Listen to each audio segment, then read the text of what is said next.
The night sky over Washington, D.C. held a deceptive calm. It was January 29, 2025, just past 10 p.m.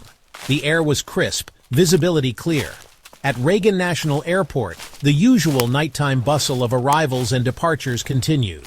But within minutes, the illusion of normalcy would shatter.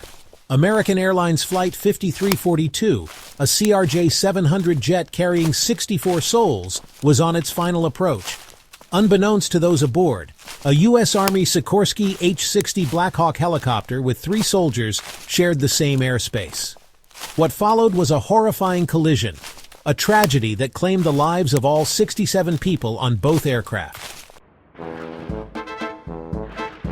AK-5342, originating from Wichita, Kansas, was nearing the end of its journey. The flight carried business travelers, families returning from vacations, and a group of young ice skaters heading to a competition. Meanwhile, the H-60, on a routine training mission, operated at a lower altitude. The helicopter's crew, seasoned soldiers, were practicing night-flying maneuvers. Although their paths crossed, their missions were vastly different. One, a routine transport of passengers. The other, a honed exercise in military preparedness. Yet, fate had tragically intertwined their destinies. At precisely 10 p.m., radar systems at DCA picked up both aircraft. AA-5342, following standard landing procedures, was descending steadily. The H-60, maintaining a consistent speed and altitude, appeared to be a routine blip on the radar screens. 2 minutes later, at 10:02 p.m., Air Traffic Control issued a traffic advisory to AA-5342. The message was clear: be aware of the helicopter operating in the vicinity. The pilots of AA-5342 acknowledged the advisory almost immediately. They reported visual contact with the H-60. It seemed a routine exchange. But at 10:04 p.m., the unthinkable occurred. Both aircraft vanished from radar screens. The silence was deafening. The nightmare scenario, a mid-air collision, had become a reality. Section 4. Communication breakdown and technical factors. In the aftermath, investigators focused on those crucial 4 minutes. What went wrong? Preliminary analysis of the black boxes revealed a series of missed communications and potential technical issues. Although initial contact between AA-5342 and ATC appeared routine, further scrutiny revealed a possible misunderstanding of the helicopter's position.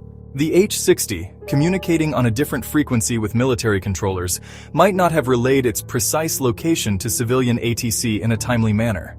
Adding to the confusion, preliminary reports suggested a possible malfunction in the transponder of the H-60. This malfunction, if confirmed, could have given both ATC and the pilots of AA-5342 an inaccurate reading of the helicopter's altitude and speed. Section 5. Human Error and Regulatory Response. The tragedy of Flight 5342 and the H-60 collision highlighted the devastating consequences of human error and the limits of technology. While the investigation is ongoing, it appears a series of small miscalculations, compounded by potential technical failures, led to the catastrophic collision. The aftermath saw an outpouring of grief and a determination to prevent similar tragedies. Recovery efforts, hampered by the crash site in the Potomac River, continued for weeks.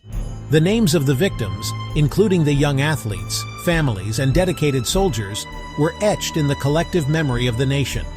President Trump, deeply affected by the incident, ordered a comprehensive review of airspace regulations around DCA. He also restricted helicopter activity in the area until the investigation was complete.